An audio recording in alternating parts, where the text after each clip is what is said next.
नमस्कार मेरे प्यारे दोस्तों, आप देख रहे हैं जी के जॉब एग्जाम यूट्यूब चैनल। तो चलिए शुरू करते हैं आज के इस सेशन को।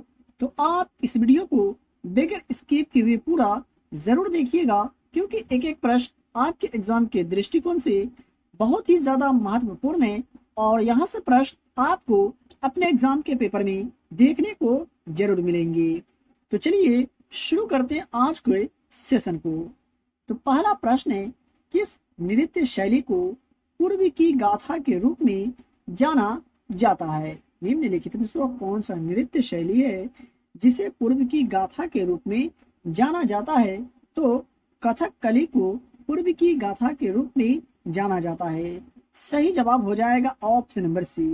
बात करें अधिक जानकारी की, तो कथकली यह केरल राज्य का एक नृत्य नाटक है, आप याद रखेंगे। कुचिपुड़ी की अगर बात करें तो यह आंध्र प्रदेश का एक पारंपरिक शास्त्रीय नृत्य है। मोहिनी अट्टम की अगर बात करें तो यह केरल राज्य से उत्पन्न एक भारतीय शास्त्रीय नृत्य शैली है, मोहिनी अट्टम। कथक की अगर बात करें तो यह उत्तर प्रदेश में उत्पन्न हुआ एक शास्त्रीय नृत्य है, आप याद रखिएगा, यहाँ से प्रश्न एग्जाम में पूछे जाते हैं। 2 नंबर प्रश्न है, तारीख ए फिरोजा शाही के लेखक कौन है? तो तारीख ए फिरोजा शाही के लेखक निम्नलिखित में से कौन है? जो जियाउद्दीन बर्नी है। सही जवाब हो जाएगा ऑप्शन नंबर बी। बात करें 3 नंबर प्रश्न का, तो लक्षद्वीप की राजधानी है, यानी लक्षद्वीप की राजधानी जो है कहाँ है? तो कवरत्ती जो है ये लक्षद्वीप की राजधानी है और लक्षद्वीप एक केंद्र शासित प्रदेश है, ये आप याद रखेंगे।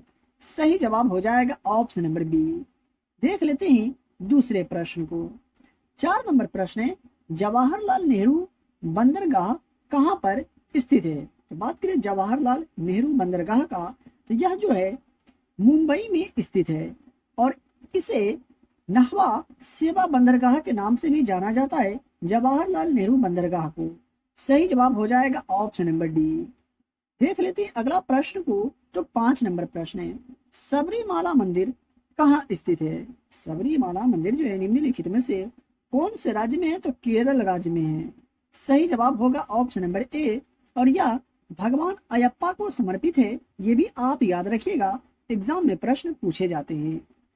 भारत के उच्चतम न्यायालय का उद्घाटन किस वर्ष में किया गया था? भारत के जो उच्चतम न्यायालय है उसका उद्घाटन किस वर्ष किया गया था? तो वर्ष 1950 में भारत के उच्चतम न्यायालय का उद्घाटन किया गया था। 7 नंबर प्रश्न है, भारत का फ्लाइंग सिख किसे कहा जाता है? भारत का फ्लाइंग सिख निम्नलिखित में से किसे कहा जाता है? तो मिल्खा सिंह को भारत का फ्लाइंग सिख कहा जाता है। सही जवाब हो जाएगा ऑप्शन नंबर डी, आप याद रखेंगे, एग्जाम में प्रश्न पूछे जाते हैं। तो मेरे प्यारे साथियों, आप अभी तक वीडियो को लाइक नहीं किए तो वीडियो को लाइक करके चैनल पर पहली बार आए तो चैनल को सब्सक्राइब करके बेल आइकन को प्रेस कर लीजिए, ताकि वीडियो का नोटिफिकेशन सबसे पहले आप तक पहुंचे। और इस वीडियो को अपने दोस्तों और रिलेटिव में शेयर जरूर करें। आप लोग वीडियो को देख तो लेते हैं लेकिन लाइक नहीं करते हैं। प्रश्न है, चंद्रगुप्त मौर्य के गुरु कौन थे? चंद्रगुप्त मौर्य के गुरु निम्नलिखित में से कौन थे? तो चाणक्य चंद्रगुप्त मौर्य के गुरु थे और चंद्रगुप्त मौर्य मौर्य वंश के संस्थापक थे, ये भी आप याद रखिएगा, एग्जाम में प्रश्न पूछे जाते हैं कि चंद्रगुप्त मौर्य कौन से वंश के संस्थापक थे? तो मौर्य वंश के। देख लेते हैं अगला प्रश्न को।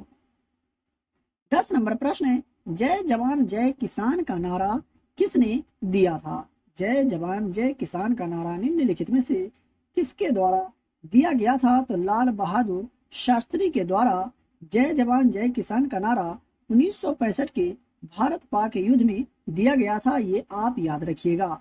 देख लेते हैं अगला प्रश्न को। तो आज का 11 नंबर प्रश्न है, डुरंड रेखा निम्नलिखित में से किन 2 देशों की अंतरराष्ट्रीय सीमा रेखा है? तो पाकिस्तान और अफगानिस्तान की बीच की सीमा रेखा को डुरंड रेखा के नाम से जाना जाता है। सही जवाब हो जाएगा ऑप्शन नंबर डी। आपको कमेंट बॉक्स में कमेंट करके यह बताना है कि भारत और चीन के बीच की सीमा रेखा को किस नाम से जाना जाता है। 12 नंबर प्रश्न है, नंदा देवी जीव मंडल किस राज्य में स्थित है? तो बात करें नंदा देवी जीव मंडल का, तो यह भारत के उत्तराखंड राज्य में स्थित है और इसे 1982 में एक राष्ट्रीय उद्यान के रूप में स्थापित किया गया था। चलिए देखते हैं अगला प्रश्न को।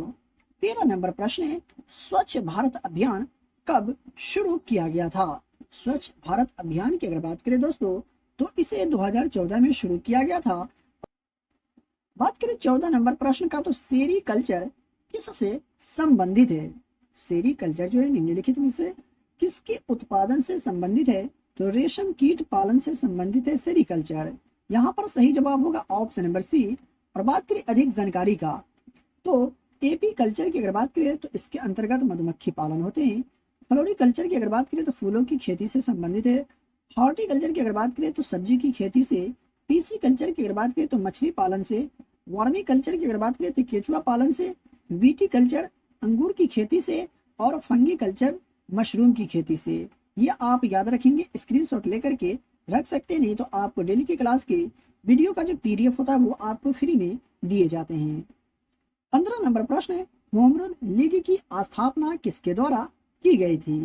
तो होम रूल लीग की स्थापना की अगर बात करें तो एनी बेसेंट के द्वारा स्थापना की गई थी होम रूल लीग की। और कब? तो 28 अप्रैल 1916 में मद्रास में की गई थी होम रूल लीग की स्थापना एनी बेसेंट के द्वारा। और एनी बेसेंट कौन थी? तो भारतीय राष्ट्रीय कांग्रेस की प्रथम महिला अध्यक्ष थी एनी बेसेंट। ये भी आप याद रखेंगे, एग्जाम में प्रश्न पूछे जाते हैं। 16 नंबर प्रश्न है, संघ सूची या राज्य सूची भारत के संविधान की किस अनुसूची में दी गई है? तो संघ सूची या राज्य सूची जो है भारतीय संविधान की 7वीं अनुसूची में दी गई है। और अनुसूची में 3 सूचियां हैं, संघ सूची, राज्य सूची एवं समवर्ती सूची। ये भी आप याद रखिएगा।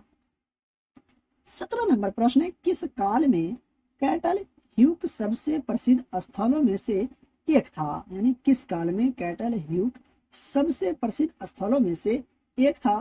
तो नवपाषाण युग में। सही जवाब हो जाएगा ऑप्शन नंबर ए। आज का 18 नंबर प्रश्न है, कौन सी नदी अरब सागर में नहीं गिरती है? दिए गए ऑप्शन में से कौन सी नदी है जो अरब सागर में नहीं गिरती है? तो तुंगभद्रा नदी जो है ये अरब सागर में नहीं गिरती है, आप याद रखेंगे। सही जवाब हो जाएगा ऑप्शन नंबर सी। 19 नंबर प्रश्न आज का, निम्नलिखित में से टीसीपी का सही पूर्ण रूप कौन सा है? यानी टीसीपी का फुल फॉर्म आपसे पूछा जा रहा है। तो ट्रांसमिशन कंट्रोल प्रोटोकॉल टीसीपी का फुल फॉर्म होता है, ये आप याद रखिएगा। 20 नंबर प्रश्न है, जब जल में अपमार्जक जैसी अशुद्धियां मिलाई जाती है तब इसका पृष्ठीय तनाव जो है क्या होता है? तो जब जल में अपमार्जक जैसी अशुद्धियां मिलाई जाती है तब इसका पृष्ठीय तनाव जो है घट जाता है। सही जवाब हो जाएगा ऑप्शन नंबर सी। आज का 21 नंबर प्रश्न है, बर्नौली का सिद्धांत डैश के संरक्षण के नियम पर आधारित है? यानी बर्नौली का सिद्धांत जो है निम्नलिखित में से किसके संरक्षण के नियम पर आधारित है? तो ऊर्जा संरक्षण के नियम पर आधारित है बर्नौली का सिद्धांत। सही जवाब होगा ऑप्शन नंबर डी। आज का अगला प्रश्न है 22 नंबर, जल का घनत्व किस तापमान पर सर्वाधिक होता है? यानी जल का घनत्व जो है किस तापमान पर अधिक होता है? तो 4 डिग्री सेल्सियस पर। सही जवाब होगा ऑप्शन नंबर डी। देख लेते हैं आज का 23 नंबर प्रश्न को, तो हवा में ध्वनि का वेग कितना होता है? तो बात करें हवा का, तो हवा में ध्वनि के वेग की अगर बात करें तो 332 मीटर पर सेकेंड होते हैं हवा में ध्वनि का वेग। आपको बिल्कुल भी कंफ्यूज नहीं होना है, सही जवाब हो जाएगा ऑप्शन नंबर ए। प्रश्न है, पत्ता गोभी खाद्य पदार्थ का संग्रह कहाँ करता है? तो पत्ता गोभी खाद्य पदार्थ का संग्रह जो है ये पत्तियां में करता है। सही जवाब हो जाएगा ऑप्शन नंबर डी। और आज का 25 नंबर प्रश्न है, क्लोरोफिल निम्नलिखित में से किसमें पाया जाता है? क्लोरोफिल जो है निम्नलिखित में से किसमें पाया जाता है? तो यूग्लेना में। ठीक है, सही जवाब हो जाएगा ऑप्शन नंबर ए। तो मेरे प्यारे साथियों, आप अभी तक वीडियो को लाइक नहीं किए तो वीडियो को लाइक करें, और चैनल पर पहली बार विजिट कर रहे हैं तो चैनल को सब्सक्राइब करके बेल आइकन को प्रेस करें, और इस वीडियो को अपने दोस्तों और रिलेटिव में भी शेयर जरूर करें। डेली की क्लास का फ्री में पीडीएफ प्राप्त करने के लिए वीडियो के डिस्क्रिप्शन में दिए गए टेलीग्राम चैनल लिंक को ज्वाइन करें और डेली की क्लास का फ्री में पीडीएफ प्राप्त करें। तो चलिए मिलते हैं फिर से एक नए वीडियो में।